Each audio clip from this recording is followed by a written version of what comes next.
Sanibonani, igama lami nginguSolomon Marengana, ngineminyaka engama-64. Ngihlala enkabeni yeTheku, KwaZulu-Natal. Ngiphuma esikhungweni eliNomusa Iqhiza Media Production and Casting Agency. Mapholobo,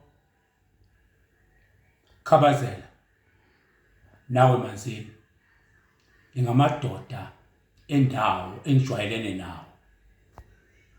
Ngibone kufanele ukuthi uma kukhona into engidinga ukuthi ngiyenze, ngimcele ngimnxuse ukuba nivume ukuba ngimthume niye lapha eMabomvini niyokhongela umfana wami.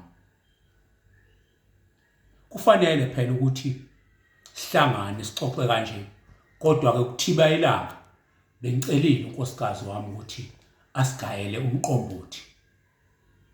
Uyaziwa-ke ukuthi ujwayele ukugaya intunda bebhekene. Lokho kuzokwenza ukuthi iy'ndaba zethu siy'xoxe kahle, sithibe ilanga.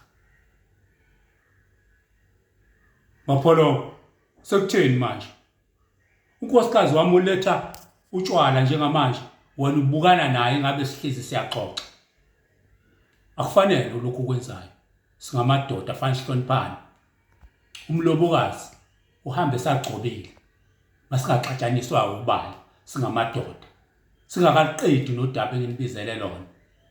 Ngaleyo ndlela kufanele uqonde ukuthi umlobokazi uhamba esagcobile, ngoba ngaphandle kwalokho lizoba kubovu ikhanda, wonakale lo mcimbi enginibizele wona.